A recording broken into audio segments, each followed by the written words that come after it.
très heureux de vous retrouver à nouveau dans le cadre de cet exercice de redevabilité. Ça fait bien longtemps. Ce soir, nous avons le plaisir de recevoir Monsieur Jean-Lucien Boussa-Tongba, l'honorable Jean-Lucien Boussa-Tongba. Nous allons faire un focus sur les entreprises publiques. Est-ce que nos entreprises publiques peuvent aujourd'hui constituer l'épine dorsale sur laquelle le président de la République peut compter pour répondre aux préoccupations des Congolais? Avec Jean-Lucien Boussa, on va d'abord faire le diagnostic de ces entreprises, dans quel état elles sont aujourd'hui, quelle thérapie proposer, pour quel profil, et on parlera aussi de la disparité des rémunérations de mandataires parce que c'est un sujet qui revient souvent. Mais bien avant, je crois que vous êtes tous professionnels des médias. Vous avez vu le communiqué qui est sorti tout à l'heure du bureau du procureur de la Cour pénale internationale où des enquêtes seront ouvertes en République démocratique du Congo pour des crimes commis en juin, à partir de janvier 2022. Vous savez que nous parlons beaucoup du front judiciaire dans notre stratégie contre l'agression rwandaise dans l'Est de la République démocratique du Congo. Vous avez vu que nous avions reçu, les présidents de la République avaient reçu en 2023 les procureurs de la CPI. Et donc c'est dans les cadres de ces efforts diplomatiques, entre autres pilotés par le président de la République, qu'on pourra avoir des enquêtes parce que nous ne voulons plus que tous ceux qui ont commis des crimes dans l'Est de la République démocratique du Congo, qui qu'ils soient, puissent rester impunis. Nous aurons sûrement l'occasion de revenir dessus avec les collègues du ministère de la Justice ou avec le vice-ministre chargé du suivi du contentieux international pour vous apporter plus d'éléments sur notre stratégie au plan judiciaire. Au plan diplomatique, nous aurons l'occasion de revenir notamment sur la dernière discussion qui a eu lieu à Luanda autour du médiateur angolais. Monsieur le ministre du portefeuille, merci de vous joindre à nouveau dans cet exercice, ce n'est pas la première fois. Mais en premier, nous avons envie de savoir, ministère du portefeuille, c'est quoi portefeuille? Parce que nous, dans l'imaginaire collectif, on sait que le portefeuille, c'est que les mamans godées, c'est que les mamans toujours à côté, mais pour ce qui concerne le gouvernement, qu'est-ce que ça représente le ministère du portefeuille? Et après, nous pourrons évidemment évoluer dans vos mots introductifs avant de passer la parole aux professionnels des médias pour des questions. Vous avez la parole. Merci pour l'invitation. Je voudrais commencer donc par répondre à la première préoccupation. Le ministère du portefeuille de l'État gère ces pans de l'économie détenus par l'État, dont l'État est actionnaire majoritaire, 100%, 55, 51%, 60%, et là où l'État est actionnaire, même à 5%, 10%, 20 et quelques, etc. Et donc vous allez distinguer, on va distinguer dans le ministère du portefeuille ce que nous appelons les entreprises publiques, où l'État est majoritaire, et vous avez les entreprises, les sociétés d'économie mixte, où l'État est partenaire avec un ou plusieurs autres privés pour... ils se sont mis ensemble pour pouvoir créer une entreprise. Mais le ministère du portefeuille de l'État gère aussi les participations indirectes. Exemple, vous avez une société d'État comme la GECAMIN, comme la SNEL. Cette société a la possibilité de pouvoir se joindre à un secteur privé ou à un privé pour créer, pour fonctionner en joint venture. Il s'agit des participations indirectes de l'État. Vous avez aussi des concessions.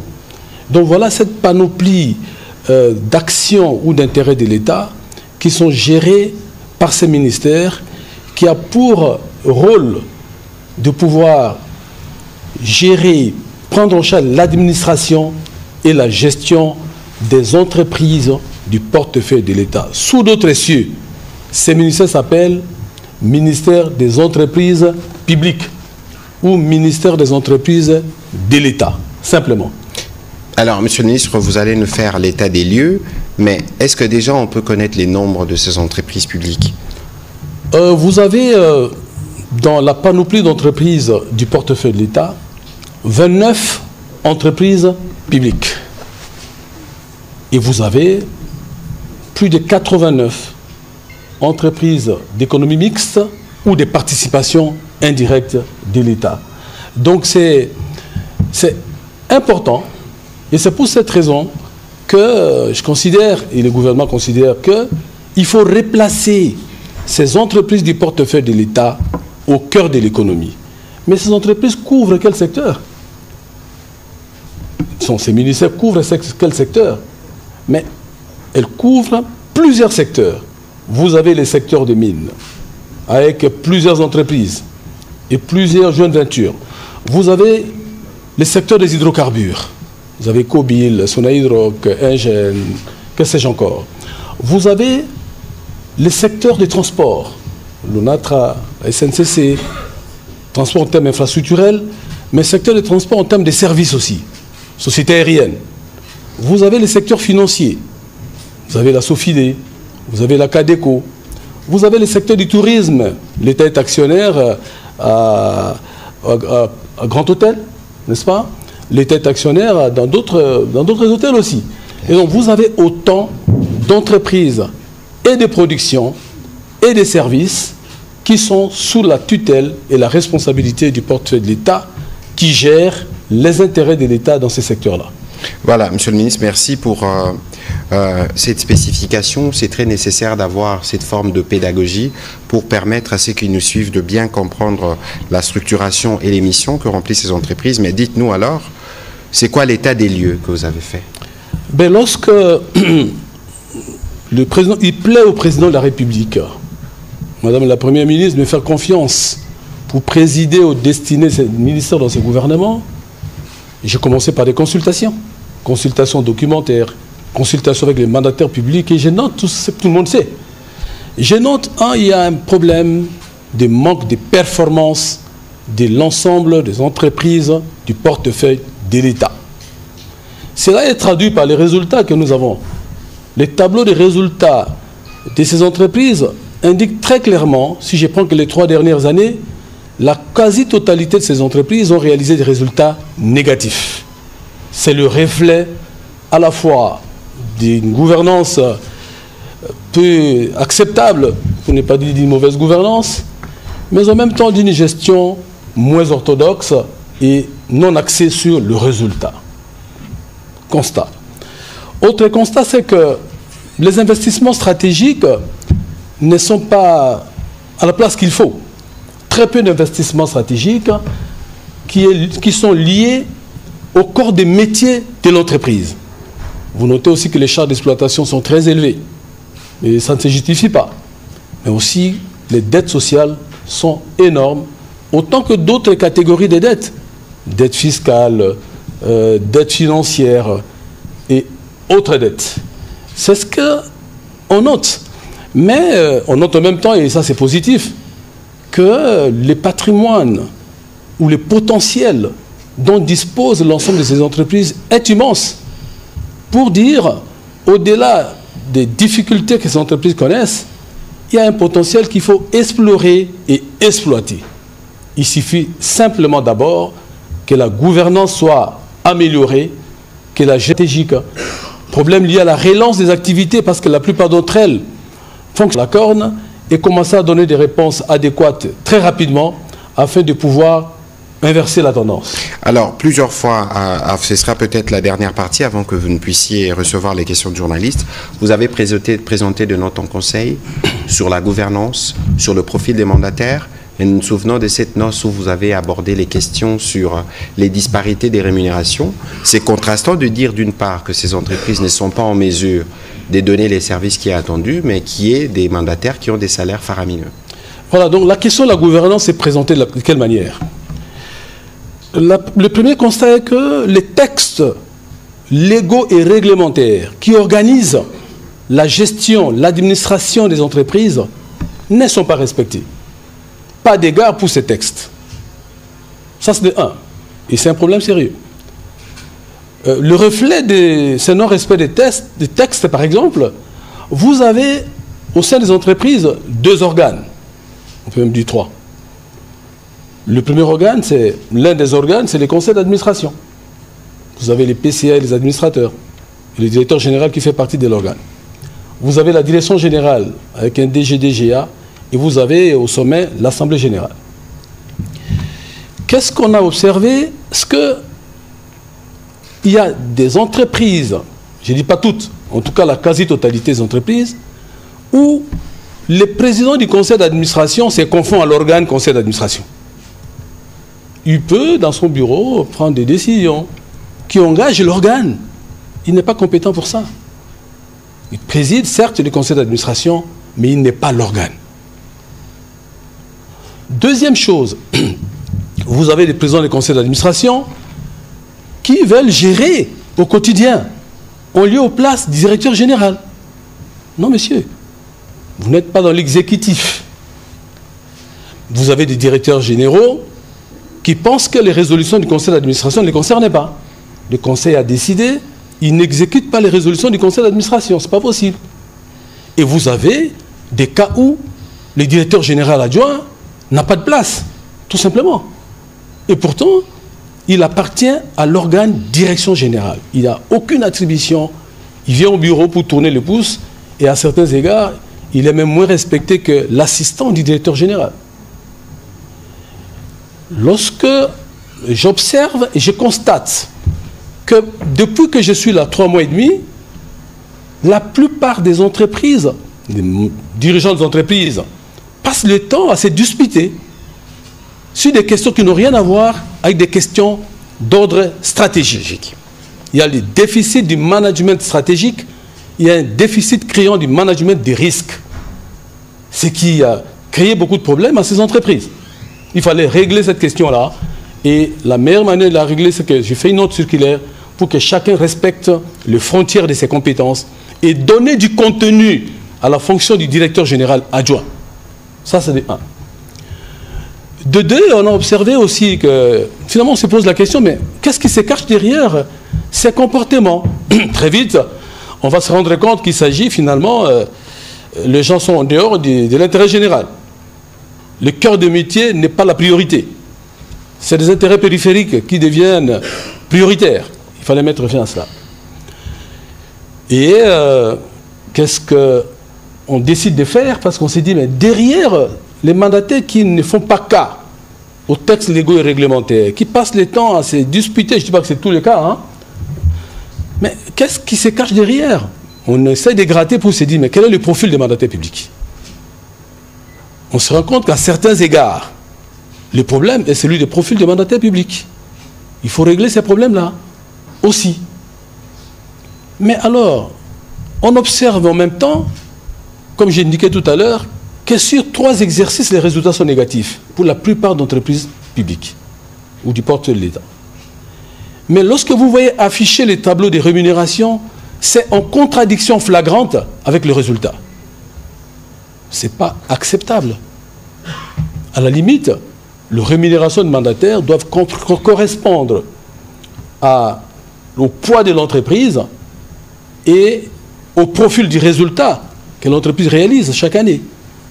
Il n'est pas normal que le moyen de l'entreprise, en termes de charges d'exploitation, soit concentré entre 9-10 personnes, au lieu d'être orienté vers les priorités stratégiques des entreprises du portefeuille de l'État, qui sont les catalyseurs de la diversification de l'économie, qui sont l'un des catalyseurs de la croissance de l'économie. C'est simple. Lorsque le gouvernement politique économique qui est défini et approuvé, quelle est la contribution? C'est la question. Et c'est pourquoi je parle du management stratégique. Quelle est la contribution des entreprises du portefeuille de l'État qui couvrent autant de secteurs dans l'objectif de l'amélioration de la croissance de l'économie à travers sa contribution au produit intérieur brut? Quelle est la contribution de ces entreprises à travers la fiscalité, à travers les taxes, à travers les droits des douanes au budget de l'État? Et donc, on a observé que la contribution n'était pas assez consistante, et j'ai indiqué le problème tout à l'heure, et nous avons donc au niveau du gouvernement, sous l'inspiration du président de la République et la coordination de Madame la Première ministre, pris des mesures pour pouvoir recadrer cet état des choses. Et 2 décrets ont été approuvés au niveau du Conseil des ministres. 1, pour le profil des mandataires. 2, pour les plafonnements des rémunérations de mandataires. Regardez un autre exemple. Comment voulez-vous qu'un commissaire aux comptes puisse être payé mensuellement comme un salarié? C'est pas normal. Le commissaire aux comptes est payé sur base d'une prestation. Et c'est lorsque la prestation est réalisée qu'il est payé. Mais dans le régime que nous avons décidé, le gouvernement, de pouvoir remettre en cause, le commissaire aux comptes a un salaire mensuel. Et pourtant, un commissaire aux comptes peut être... Il est admis qu'un commissaire aux comptes puisse travailler dans 5-6 entreprises. Alors, si vous êtes dans 6 entreprises, vous avez 6 salaires. C'est cela? Ah non. C'est des choses inacceptables. C'est pour cette raison que le gouvernement a décidé d'harmoniser le niveau de revenus. Un autre exemple. Dans toutes les entreprises d'ici ou d'ailleurs, le président du conseil d'administration ne peut pas avoir un salaire au-dessus du directeur général. Pas du tout. Et donc, on a vu des cas où le PCA est mieux rémunéré que le directeur général. Et l'écart des salaires entre le PCA et le directeur général est énorme. Ce sont des questions de gestion qui ne peuvent pas être acceptées et le gouvernement a décidé de pouvoir harmoniser les différents barèmes. Voilà, merci beaucoup, Monsieur le ministre du Portefeuille. On ne va pas épuiser les sujets. Il y a beaucoup à dire dans le cadre de l'action que vous avez amorcée pour ces premiers trimestres, même si vous êtes au gouvernement depuis plusieurs années, mais c'est à peine que vous occupez ces portefeuilles du portefeuille. Je me permets la tautologie. On va commencer cette série de questions avec Madame Élisée Odia, et puis ce sera Monsieur Éric Izami.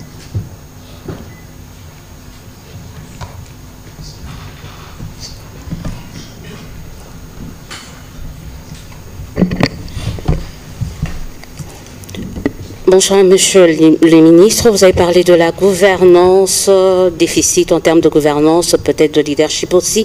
Pourquoi vous éludez de parler de la politisation des entreprises comme étant l'une des sources des problèmes, différents problèmes auxquels font face les entreprises publiques? Aussi, quelle est l'entreprise publique qui, selon vous, s'en sort le mieux depuis l'avènement du président Tshisekedi? Enfin, une petite... Par rapport à Congo Airways, on s'approche lentement mais sûrement vers la fin du moratoire accordé au gouvernement congolais. Est-ce que vous avez un plan, une proposition de sortie de crise par rapport à cette entreprise? Et peut-être une dernière question au porte-parole du gouvernement. Il y a plusieurs opérations qui sont en train d'être annulées. On a vu l'ONIP avec les cartes d'identité. Maintenant, c'est l'opération sur l'appel d'offres relatif aux 27 blocs pétroliers. Est-ce qu'il y a encore, devons-nous redouter encore une autre annulation par rapport à une autre opération en cours ici en République démocratique du Congo? Merci de votre question. Monsieur le ministre, allez-y si vous voulez. Voilà, nous avons voulu régler ces problèmes de politisation, etc., par le recrutement méritocratique. Nous avons dit désormais, le recrutement des mandataires doit être fait sur base des critères. Et les critères sont bien définis. Ils tiennent compte des critères combinés, diplôme d'université, expérience professionnelle, expertise avérée, etc. Aujourd'hui, dans les critériums qui été adoptés par le gouvernement, on peut très rapidement, en quelques exemples, on dit, ben, celui qui, par exemple, veut devenir mandataire public dans le pays, il doit, s'il est docteur, ou il a fait un diplôme d'études approfondies, il a un diplôme d'études approfondies, il est requis pour lui une expérience professionnelle de 5 ans. Mais avoir occupé une fonction de direction dans une entreprise. S'il est licencié, l'expérience professionnelle, licencié ou équivalent, l'expérience professionnelle requise est de 7 ans. Mais il faut avoir occupé une fonction de direction, parce que c'est important. S'il est gradué, l'expérience de 10 ans est requise. Mais, comme j'ai indiqué tout à l'heure, il faut avoir exercé les fonctions de direction quelque part. Si il est auto-formé, n'est-ce pas, l'expérience requise est de 15 ans. Mais après avoir occupé une fonction de direction quelque part. Mais nous acceptons aussi des compétences transférables. Quelqu'un qui a brillé, philosophe, historien, géographe, mais qui a brillé par la qualité de son management. Ce monsieur est appelé aussi à pouvoir diriger une entreprise du portefeuille de l'État. Mais cette fois-ci, le gouvernement a décidé aussi qu'il faut recruter à l'interne. C'est-à-dire que si vous avez 9 membres du conseil d'administration, ou 6, les tiers doivent provenir de l'entreprise. Je prends le cas de la RTNC, si vous avez 9 membres du conseil d'administration, le tiers doit venir de la RTNC pour donner la chance à ceux qui travaillent de pouvoir espérer aussi atteindre le sommet. Et donc ça, c'est la réponse qu'on a pu donner. Que vous soyez culturel, politique, intellectuel, remplissez ces critères et je pense que pour nous, c'est très bon. Alors, là-dessus, je voudrais épingler aussi, et ça c'est à l'honneur du président de la République, chef de l'État, cette fois-ci, il est décidé, dans chaque conseil d'administration et direction générale, il faut obligatoirement au moins une femme. On ne dit pas une femme, au moins une femme, c'est obligatoire. Donc lorsque il faut avoir des mandataires publics, il faut veiller au respect de cette réglementation. Maintenant, c'est obligatoire. Avant, ce n'était pas obligatoire. C'est devenu obligatoire aujourd'hui. Et donc, je voulais donc répondre à cette question pour dire, mais on sort toujours d'une moule. On sort, on peut sortir de l'université, on peut sortir d'un parti politique. D'ailleurs, les partis sont faits pour conquérir le pouvoir et l'exercer. Mais le plus important, c'est que monsieur qui est nommé ou madame qui est nommée, est-ce qu'il remplit les critères pour être mandataire public? Je pense que cette question vient d'être réglée par le président de la République, chef de l'État. Voilà, vous avez parlé des Congo Airways, mais avant vous avez dit... la politisation. Non, j'ai répondu. Je posais la question de la politisation. On fait la politique pour conquérir le pouvoir et l'exercer. On va à l'université pour devenir un dirigeant. Eh bien, on s'exerce, on devient compétent, on est expert dans un domaine donné pour aller plus loin. Donc tout le monde est mis dans le même panier, pourvu que vous remplissiez les critères tels que définis par la réglementation en vigueur en la matière. Quelle est l'entreprise qui donne des bons résultats? Mais il y en a aussi, hein, ne vous en faites pas. Bon, je vais citer quelques-unes, mais on va dire il a fait la publicité de telle. Je suis les parents de tous. Il y a quelques entreprises qui excellent par des meilleurs résultats, par des... Voilà, qui performent. Mais je pense que je ne vais pas les citer ici. J'attends encore qu'ils fassent encore mieux. Mais il y en a. Alors, concernant Congo Airways, je dois vous assurer que ça change et très bientôt nous allons avoir des résultats. Entre les 6 et les 7 novembre, le premier avion arrive. Le premier avion location arrive. Dans la semaine, avant la fin de la semaine, le directeur général AI de Congo Airways et quelques experts en la matière vont aller à Paris rencontrer les dirigeants de Air France parce qu'il faut louer 2 moteurs. Et donc, si c'est conclu, nous allons donc en novembre avoir 2 avions. On a beaucoup parlé de ces 1 400 000 $ qui ont été payés à une entreprise et qui ont fait jaser les uns et les autres et pour lesquels des décisions ont été prises contre le directeur général adjoint, entre autres. À ces propos, le directeur général intérimaire est déjà entré en contact avec cette société et les échanges se poursuivent. Les éléments en ma possession avant de commencer cette émission, c'est que l'avion sera là. Et à défaut d'avoir cet avion, ils vont rembourser cet argent. Je voudrais aussi dire qu'avant décembre, nous aurons par la SNCF, n'est-ce pas, un A319 qui va être acquis et qui sera mis à la disposition des Congo Airways. La perspective avant décembre, c'est que nous aurons au moins 3 avions. La perspective en 2025 est que la flotte va encore s'améliorer. Donc avec la nouvelle direction et l'impulsion donnée par la haute autorité de l'État, les solutions vont être données et je voudrais apaiser la population à cet effet. Merci. Voilà, merci beaucoup pour votre question, Madame Élisée Odia. Sur la question de la carte d'identité ou sur la question des blocs pétroliers, le ministre des Hydrocarbures, Sakomi Molendo, a présenté vendredi dernier en Conseil une note qui résumait les différentes problématiques. Et d'ailleurs, il y a un terme qu'il a utilisé beaucoup pour parler d'infructuosité. Parce que c'est des appels d'offres qui concernaient les secteurs pétroliers et tous ceux qui devaient soumissionner, parce que la procédure, elle est différente, elle est spéciale un peu par rapport à la procédure ordinaire.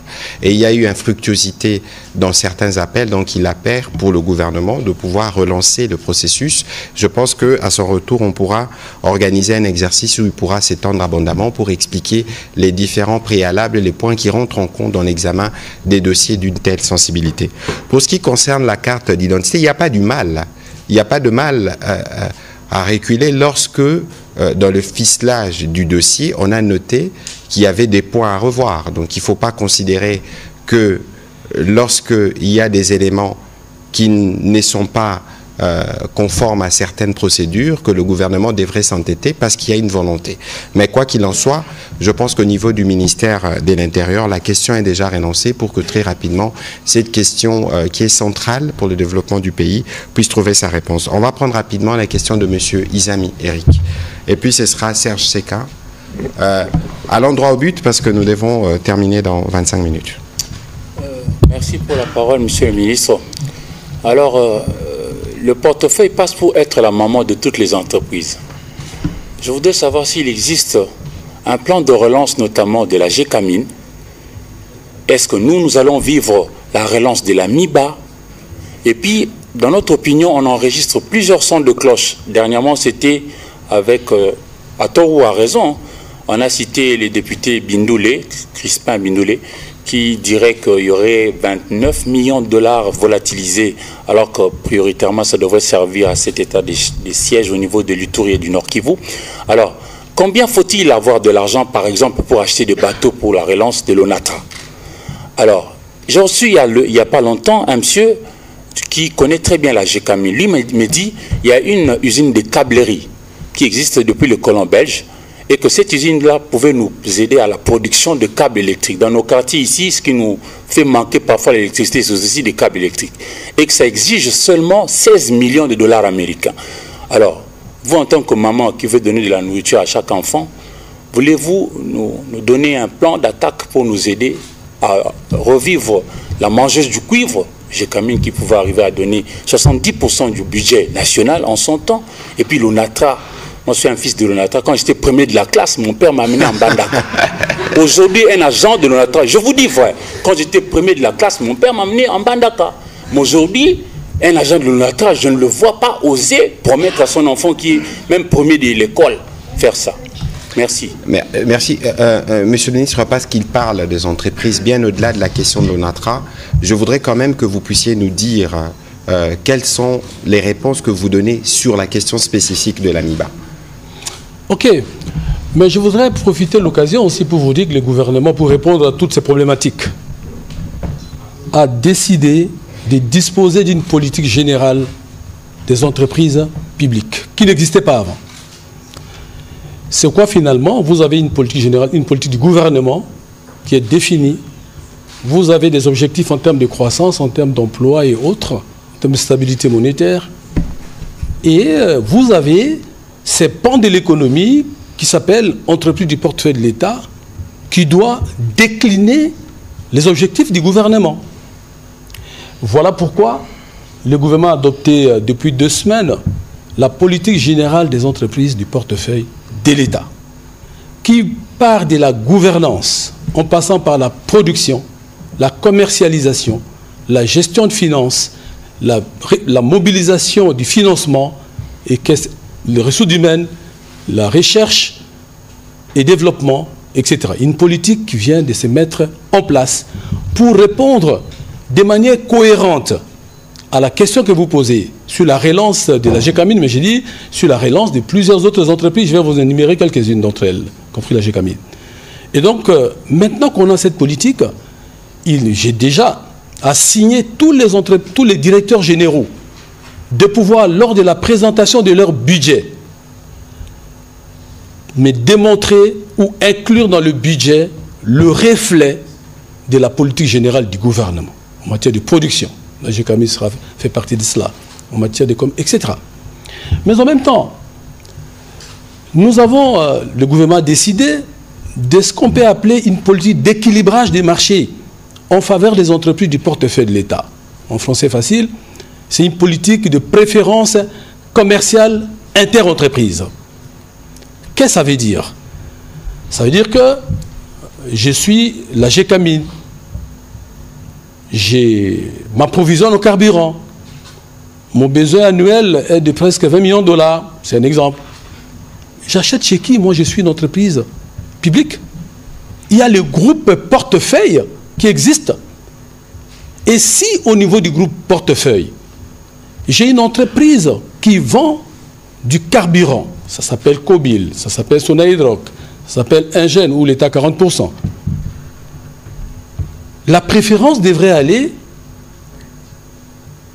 à conditions égales à l'entreprise du portefeuille de l'État.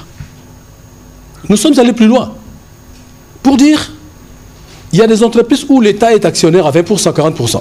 Je prends un exemple simple. Kamoa, Coppers. L'État a 20% dans Kamoa. Le chiffre d'affaires des Kamoa en 2023, c'est 2,7 milliards de dollars américains. La projection en 2024, c'est 3 milliards de dollars américains. L'État a 20%. Le 20% de 2,7 milliards de dollars, ça me fait 540 millions de dollars.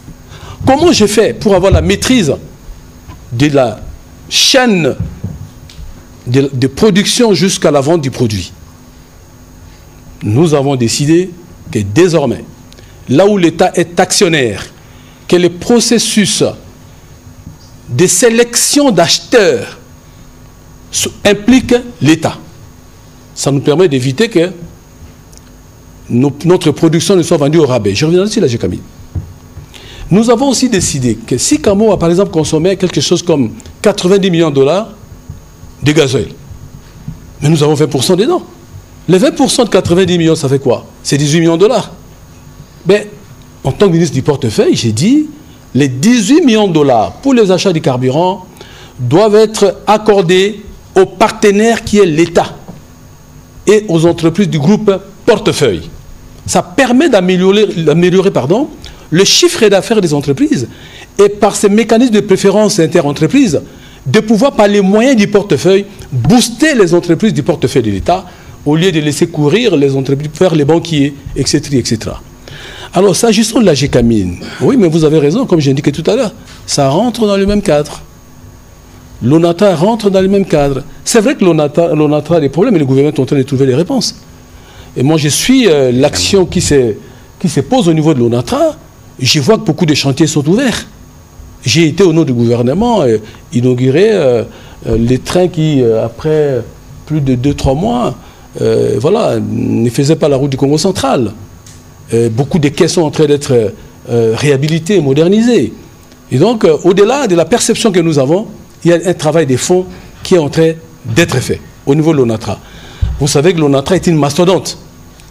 Et les charges accumulées depuis des années sont telles que pour espérer avoir des réponses rapides, adéquates, je ne dis pas qu'il faut beaucoup de temps, mais il faut de l'intelligence, de la détermination et de l'engagement. Et c'est ce qui se passe aujourd'hui. Demain, avec les VPM Transport, nous aurons une réunion sur l'ONATRA justement. Et on va aborder les sujets par rapport à la manière dont nous devons conduire les processus qui nous permet finalement de pouvoir remettre l'ONATRA comme entreprise structurante au cœur du développement infrastructurel de la République démocratique du Congo. Ce n'est pas le seul cas, la SNCC aussi. La SNCC aussi. Alors, autre question, relance de l'AMIBA. Mais pas plus tard qu'il y a 1 mois et demi, le gouvernement a décidé de pouvoir relancer l'AMIBA. L'AMIBA, c'est une entreprise d'économie mixte où l'État 80%. Mais quelqu'un dirait que ce n'est pas la première fois. Oui, mais c'est une entreprise d'économie mixte où l'État 80% et le privé à 20%. Seulement, les réponses qui ont été données il y a 10-20 ans, c'est des réponses marginales. Pour une entreprise qui a un potentiel immense, mais qui avait des problèmes aussi sérieux, il ne fallait pas de réponse conjoncturelle. Il faut des réponses structurelles. Voilà pourquoi, sur le coût du plan de relance de l'AMIBA, il a fallu commencer par 70 millions de dollars. Le gouvernement a décidé de mettre 70 millions de dollars. Et la projection que nous avons faite en termes de business plan nous donne une perspective de rentabilité claire. Et d'ailleurs, avec mon collègue des finances, nous travaillons aussi pour que cet argent ne soit pas utilisé à d'autres fins. Et donc nous allons, de manière parcimonieuse, sur instruction du président de la République, Madame la Première ministre, de pouvoir nous assurer qu'on va demander une assemblée générale pour réqualifier les parts sociales des uns et des autres. Donc, pour la MIBA, la machine est lancée et vous allez avoir des résultats. Le moment venu, je ne réponds pas à la question de l'honorable que je n'ai pas suivi et qui ne concerne pas mon secteur. Alors, voilà. En ce qui concerne la GECAMI, il y avait cette usine qui date de l'époque coloniale. Je pense que la technologie a évolué. Et même si on doit rentrer là-dedans, moi, ce n'est pas mon choix. Mon choix, vraiment, c'est moderniser. Si on doit faire quelque chose de bien et de durable, il faut s'adapter à la nouvelle technologie. Et là-dessus, j'ai indiqué aux mandataires dirigeants de la GECAMI qu'il faut rentrer dans le corps des métiers, produire. Voilà. Voilà, on va prendre la question de M. Seka. Madame Rachel Kitita s'approche et puis on prendra en série pour terminer. Allez-y, s'il vous plaît, droit au but. Excellence, je commencerai par votre introduction. Il y a des enquêtes qui seront initiées par le bureau du procureur de la CPI.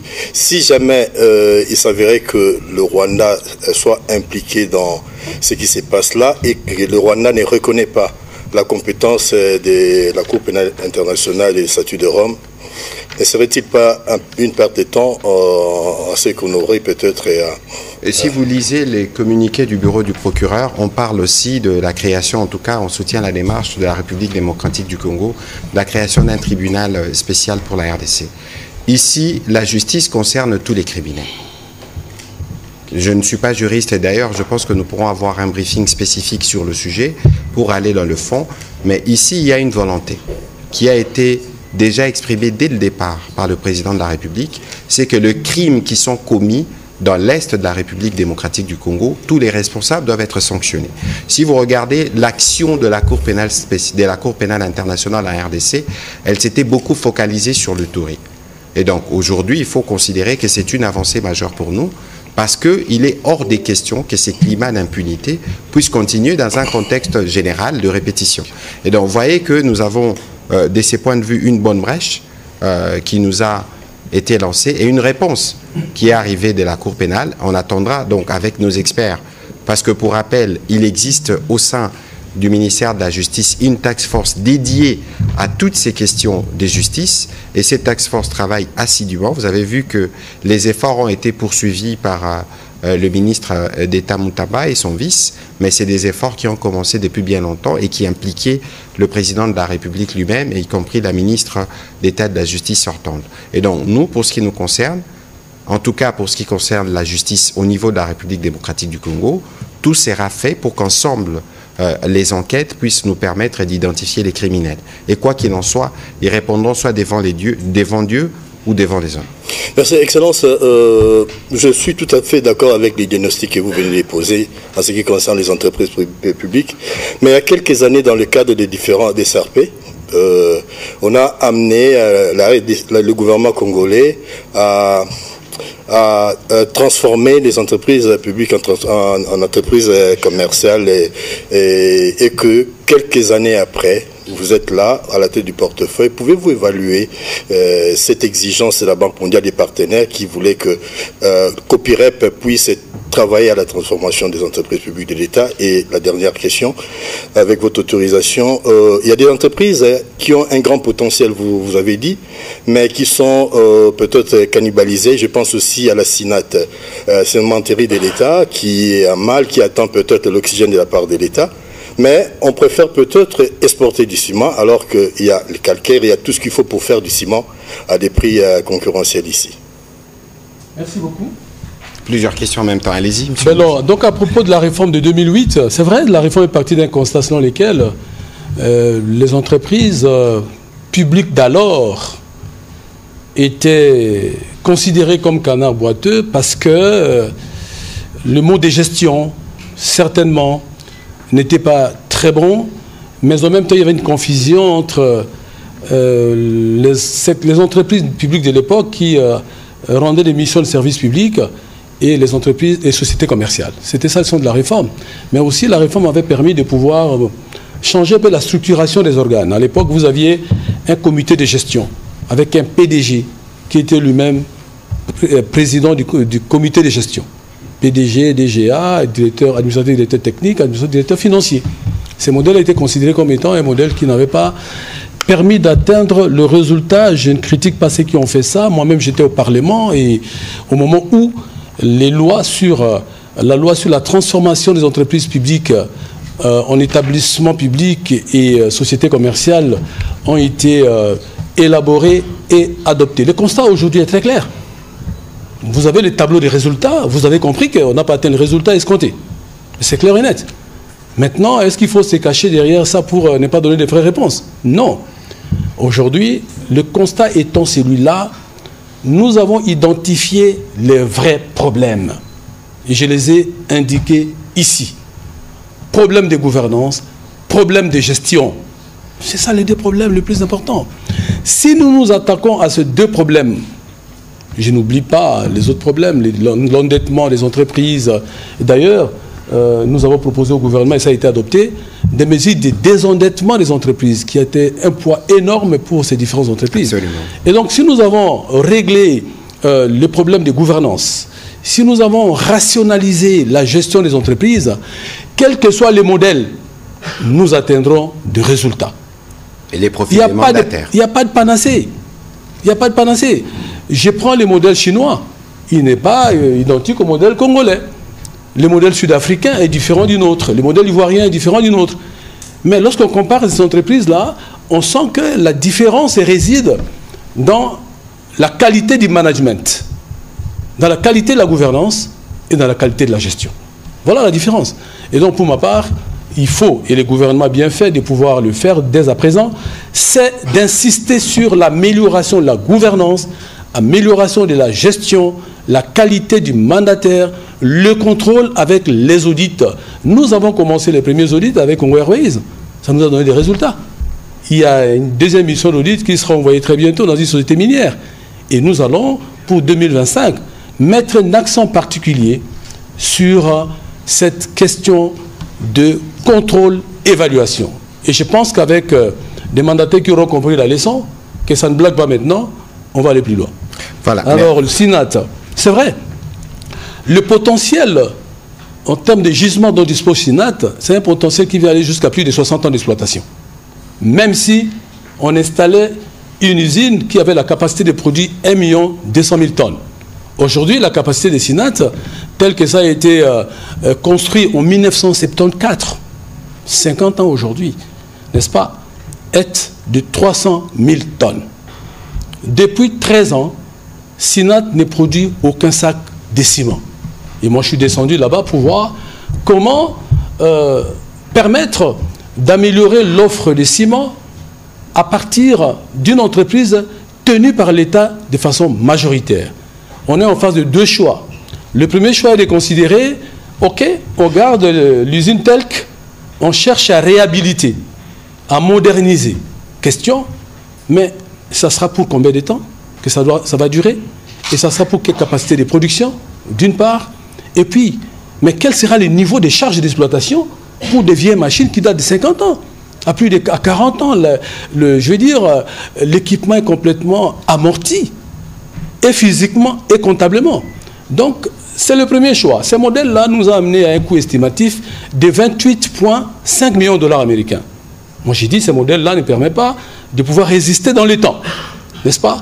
Et le second modèle, c'est de dire, est-ce qu'on ne peut pas ouvrir le capital et faire appel à des partenaires privés qui ont des ressources fraîches, alors que l'État a un patrimoine, a des jugements importants. Troisième possibilité, mais si malgré tout cela, il n'y a pas d'actionnaires qui sont prêts à venir, est-ce qu'on ne peut pas utiliser notre mécanisme, les BOT, Build, Operate and Transfer? Comment on fait pour avoir un partenaire avec lequel on contracte pour qu'ils prennent la machine en main, nous on met le potentiel, il a mis de l'argent et nous avons une usine de capacité 1 200 000 tonnes que nous sommes en train de projeter. Le plus important pour les Congos et les Congolaises et Congolais, c'est que nous ayons une entreprise qui permettent d'exploiter les jugements disponibles, le rentabiliser et le faire bénéficier à la région et au pays. Les externalités positives que vont dégager le fait de disposer d'une usine Pimpin neuve sont telles que l'État va se retrouver en termes d'impôts et taxes, en termes de droits des douanes, en termes d'emplois nouveaux à créer, etc., etc. Et en termes de fin d'entraînement, j'ai indiqué tout à l'heure, sur les autres secteurs d'activité. C'est le modèle que nous sommes en train de préparer. Et j'ai la dernière réponse mercredi parce qu'il y a un actionnaire qui a 9%. Avant d'opter pour ces modèles, il fallait consulter, discuter avec celui qui a 9% dans la société pour que nous nous mettions d'accord sur ces modèles que je considère déjà aujourd'hui comme étant le modèle pour moi le plus optimal à pouvoir avoir. Voilà, Monsieur le Ministre, on va prendre les dernières questions. Madame Rachel Kitita, Dominique Mukenze, et on terminera avec Madame Nathalie sur la question en lingala.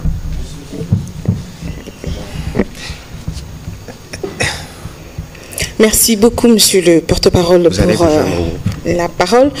Monsieur le ministre du portefeuille... Vous prenez des questions, Monsieur le ministre, nous répondrons en une fois pour des besoins de gestion de temps. Monsieur Mouleg, vous poserez la dernière question.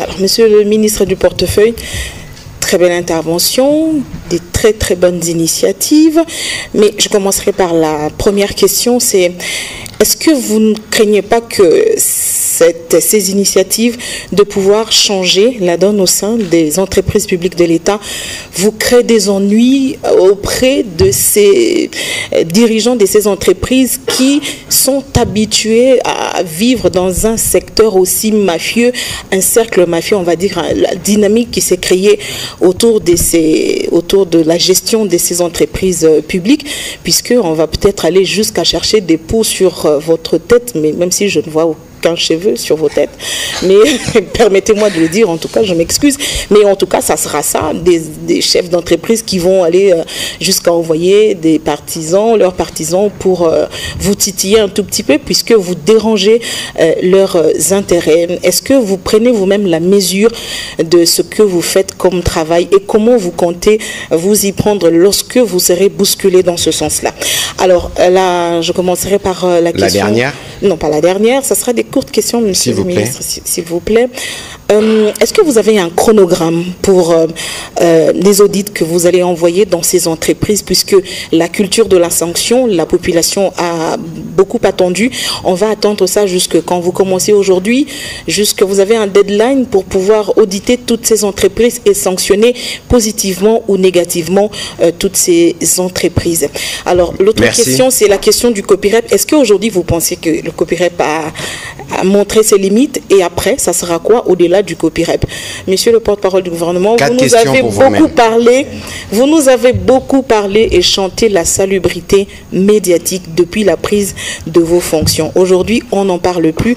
Patrick Mouyaya est essoufflé par la question de mettre de l'ordre dans le secteur des médias en RDC. Vous voulez un clin d'œil, Madame la trésorière de l'UNPC? On attendait justement l'UNPC pour voir dans quelle mesure on peut continuer sur le volet qui concerne la corporation des médias. On va prendre les questions suivantes, s'il vous plaît. Merci, Monsieur le porte-parole du gouvernement. Par rapport au dernier communiqué signé par la ministre des Affaires étrangères de la RDC et son collègue du Rwanda, peut-on parler d'une grosse avancée risquée pour la RDC qui n'avait jamais reconnu l'existence des FDLR mais qui s'est engagée à les neutraliser? Quelle garantie avez-vous que le Rwanda respectera cet engagement? Demain, les médecins des services publics vont entrer en grève. Depuis 43 jours, les élèves, les écoliers des écoles publiques n'ont pas étudié, Monsieur le ministre. Les syndicats des enseignants, c'est ce qu'ils exigent. Quand est-ce qu'ils seront payés à la hauteur de ce qu'ils exigent? Et au regard de ces mois, et plus même sans cours, peut-on dire que le gouvernement souminois est antisocial, Monsieur le ministre? Waouh! Pas du tout. Il y a un point d'interrogation. Pas du tout. Merci pour la question. Ma seule préoccupation, c'est au porte-parole du gouvernement, mais ce n'est pas en rapport avec le thème, mais c'est lié à l'actualité. Allez-y, s'il vous plaît. Excellence, les Congolais deviennent de plus en plus sceptiques quant à l'issue ou la résolution pacifique du conflit dans l'est de leur pays. Nous avons suivi il n'y a pas longtemps notre ministre des Affaires étrangères qui a étalé au Conseil de sécurité les points de blocage. Donc c'est qui prouve par là la mauvaise foi donc au Rwanda. Alors nous voulons savoir où les Congolais veulent savoir où est-ce qu'on en est réellement avec le processus de Luanda.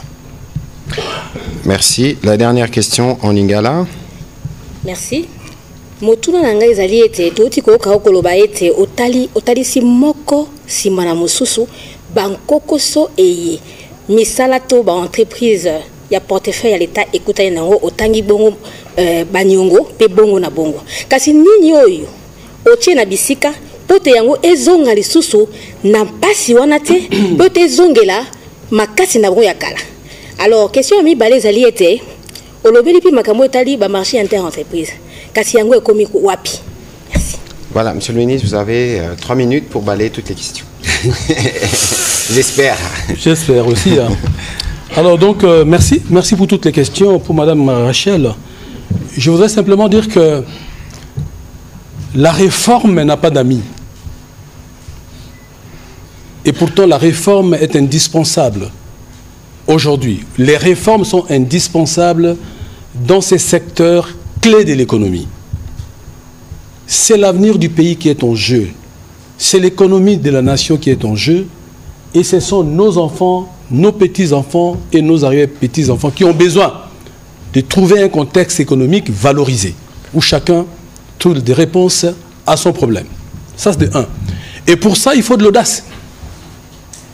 Simplement de l'audace. Mais les entreprises publiques n'appartiennent pas aux mandataires. Voilà. Il faut simplement de l'audace. Les entreprises publiques appartiennent au peuple congolais. Le Congolais. Et donc, moi, je n'ai pas peur de quoi que ce soit. Le chef de l'État n'a pas placé sa confiance en moi pour aller m'amuser avec ces gros ministères. Il m'a fait confiance, Madame la Première ministre aussi, pour agir. Et agir dans le sens de l'intérêt général. Quoi qu'il arrive, quoi qu'il en coûte, nous allons réformer pour que nous replacions les entreprises du portefeuille de l'État au cœur de l'économie, comme catalyseur de la diversification de l'économie et comme catalyseur de la croissance de l'économie. Alors, vous avez parlé du chronogramme des audits. Oui, mais les audits sont programmés. Déjà, on a commencé avec la première mission d'audit qui a conclu. On aura une deuxième mission d'audit qui va aller dans une société minière, je pense bien la semaine prochaine. Et dans le budget de l'État, il a été inscrit un budget pour les audits, aussi bien du Conseil supérieur du portefeuille que les audits externes, là où nous jugeons nécessaire que cela soit fait. Et c'est ça qui va permettre d'améliorer. La peur du gendarme, c'est le commencement de la sagesse, dit-on. Alors, en ce qui concerne Copirep, non, Copirep a un contenu. Il y a des compétences au sein du Copirep. Maintenant, la lecture des uns et des autres peuvent différer. En tout cas, en tant que ministre du portefeuille, je vais mettre à la disposition de l'État toutes les compétences que j'ai trouvées, aussi bien au Conseil supérieur du portefeuille, administration du portefeuille, qu'au sein du Copirep, avec une vision politique très claire, c'est celle du président de la République. Avec une déclinaison aussi claire en termes d'orientation, celle de Madame la Première ministre, chef du gouvernement. Et c'est de ça qu'il s'agit. On n'a pas besoin de cimetières remplis de gens indispensables. Mais ce qui est important pour nous, c'est qu'il y a un contenu en termes d'expertise, il y a un contenu en termes de dynamisme. Il faut simplement une nouvelle politique. Et c'est ça que nous sommes en train de mener. Nous allons réformer et je suis convaincu que les choses vont bien marcher. Motuna Lingala, nakuti ba société ango ba compagnie ango eza makambo ebele. Ba nyongo ebele, misala yo tambola penza malamu te, ba travailleurs baza pe na mwa mikakatano ebele. Et pourtant, la société ango eza na ba capacité pour kende liboso. To banga eloko te, to ko sala mosala. Pe mosala pe otozo sala bilembo bandi ko monono. To ko bakaka na nzilo wana. Na ndenge te ba société à l'état. Ndenge zaka kala. konga batata na biso ba onatra ba SNEL ba régie des eaux na otanga ba kumu na ngote ebele ezonga ke yango nde simbi économie ya mboka. Mwana mobali mwana mwasi aza na université to na classe abi ngai so na sisi na okena onatra. Ngai so na sisi na okena société soki jekami soki ni nango. Donc mokumba mokonza mboka pesi ngai. Na mama premier ministre ezali natia mayele na ngai na mosala engebene na makanisi oyayi. Peto kosala ngo. Engebene wana lingala solo. Alors, au lobby marché inter-entreprise, na linga les kaka, eli koloba boye. Ngai nazali Jekami. Nazali société à l'état na 100%. Na sombaka mazout. Na sengaka na sorape assurance. Mais société à l'état et assurance ezali. Société à l'état il y a côté kaba essence ezali. Nga nazali ministère Songolo Pakala. To établissement public Songolo Pakala. Nazara na posa ba imprimer des valeurs. Hôtel de monnaie azana ba machine oyo et que ko sali sabiso na ba imprimer des valeurs. Nata le kokani, soki ta le kokani, oya hôtel de monnaie. Na oya mutu mususu na yebi société ngote. Soki na lingi na somba, il faut na kende pa na hôtel de monnaie. Ceux qui ont besoin de la charité bien ordonnée commence par soi-même. Naïna lobake ba société ba compagnie à portefeuille pour nangai na groupe portefeuille. Na groupe wana ba spécialité za ebele. Na groupe wana bazo sala biloko ebele. Bon na kati ya groupe wana so to sombiti makanisi. To sombiti biloko eroteka na rosomba.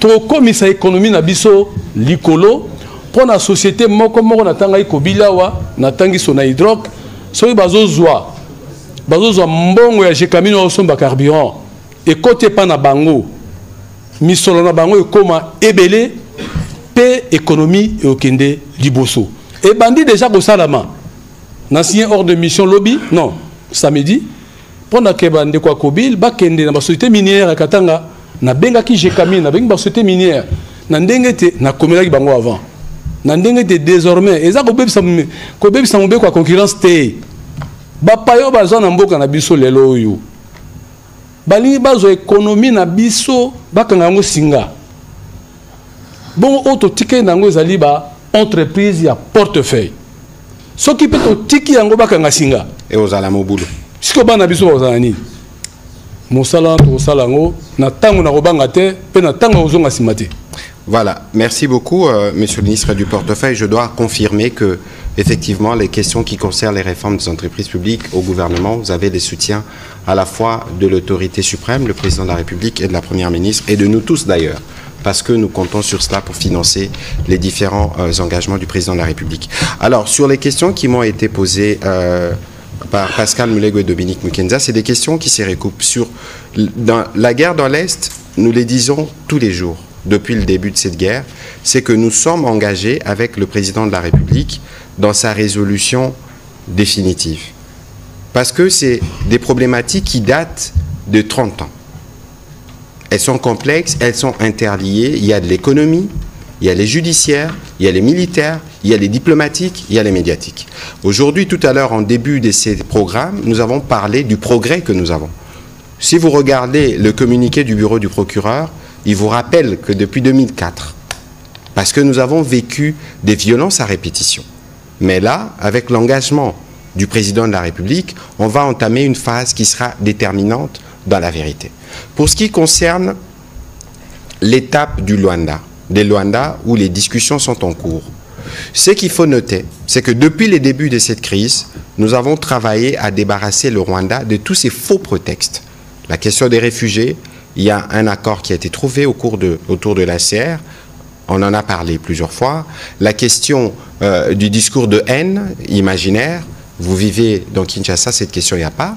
La question des FDLR, c'est des résidus. C'est des résidus qui ne représentent véritablement pas un problème de sécurité pour le Rwanda si ce n'est un prétexte pour vouloir garder la main sur l'exploitation de nos ressources. Vous avez suivi ce que Mme Bintou a dit récemment. Mais parce que c'est un prétexte, il faut qu'on s'en débarrasse comme on s'est débarrassé de tous les autres prétextes. C'est cela le sens de la discussion. Vous avez suivi une interview du président de la République à Bruxelles où il disait on va discuter avec eux pour voir comment on va terminer. Et donc aujourd'hui, nous avons avancé. Si vous lisez les derniers comptes rendus de la réunion des Luanda où, autour de la médiation, les plans ont été harmonisés, envoyés en tout cas. Nous avons tenu sur la concomitance et la simultanéité et ça a été acté et nous attendons de voir de la médiation un plan qui sera présenté au ministre, ce qu'on appelle CONOPS, un plan opérationnel de l'exécution de ce qui a été convenu qui sera présenté. Donc nous ne manquerons pas de revenir sûrement avec ma collègue des Affaires étrangères pour vous donner des éléments plus précis. Ici, ce qu'il faut comprendre, c'est que nous avançons. Le temps de la diplomatie, il est certes lent, mais nous avançons. Si je vous ai donné tout à l'heure les progrès que nous avons enregistrés au plan judiciaire, pour la première fois, regardez ce qui s'est passé à Arusha.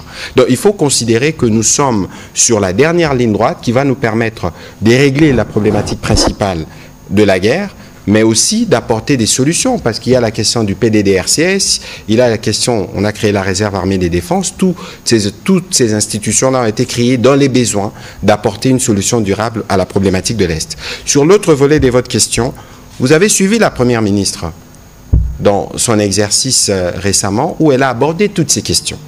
La stratégie du gouvernement repose sur un seul principe, les dialogues. Les dialogues ont été ouverts avec différents corps sociaux, les sous-secteurs de l'éducation, les sous-secteurs de l'enseignement supérieur et même de la santé. Aujourd'hui même, avant que je ne monte sur ces podiums, je crois qu'il y avait au ministère de la fonction publique une cérémonie qui réunissait l'intersyndicale de l'EPST, mais aussi les collègues du gouvernement, du banc syndical, pour voir comment on sortait de la crise. Parce que l'idée ici, c'est de s'assurer que nous écoutons les préoccupations des uns des autres et que nous discutons de manière transparente et patriotique parce que l'État n'est peut-être pas en mesure de satisfaire tous les besoins des différentes organisations syndicales. Ça arrive toutes en même temps, mais il y a une volonté qui a été clairement expliquée par la Première ministre qui va faire, et nous sommes optimistes, que nous puissions trouver les compromis qui fera que chaque enseignant, partout où il se trouve, puisse reprendre la craie et donner cours à nos enfants. Voilà un peu la réponse ramassée. Monsieur le ministre, nous avons fini parce que nous sommes même allés au-delà du temps. Mais je vous donne alors une minute pour résumer ce qui peut être retenu des réformes que vous avez amorcées dans votre secteur. Voilà, donc, en guise de conclusion, j'aimerais simplement dire que le portefeuille de l'État est le pan de l'économie appartenant aux Congolais, maîtrisable par les Congolais, qui est capable de booster notre économie, qui est capable de pouvoir permettre au pays de diversifier son économie. Ça, c'est un. Les difficultés que nous avons à ce niveau, sinon les défis qui sont à relever, sont à même d'être relevés. Il n'y a pas de défi insurmontable. Pas du tout. Et donc, pour ce faire, nous allons continuer à accélérer sur l'amélioration de la gouvernance. Absolument dans tous ces compartiments. Nous allons travailler, et très sérieusement, sur l'amélioration de la gestion. La gestion stratégique et la gestion des risques. On va le faire. Nous allons travailler et donner de la place au contrôle à travers les audits internes au sein des entreprises, l'audit du Conseil supérieur du portefeuille et les audits externes si besoin en est. On va y travailler. Nous allons travailler pour la rentabilisation des participations indirectes de l'État dans les joint ventures. Nous allons y travailler. Nous allons faire en sorte que les patrimoines de l'État, patrimoine en termes de gisement, en termes de... dont disposent les entreprises du portefeuille de l'État, qui ne sont pas la propriété des mandataires, avant de les engager, c'est le gouvernement qui doit dire oui ou non. On ne doit pas se réveiller un beau matin et apprendre que tel mandataire, tel dirigeant d'entreprise ont décidé d'une joint venture avec telle société X, Y, Z. Non. On va mettre fin à cela. Merci. Voilà, merci beaucoup, Monsieur le ministre du portefeuille. Nous aurons l'occasion de revenir sur les réformes que vous pilotez. Mesdames et messieurs, merci d'avoir pris part à cet exercice de redevabilité. Nous nous reverrons très vite pour d'autres questions avec d'autres membres du gouvernement. Merci et bonsoir chez vous.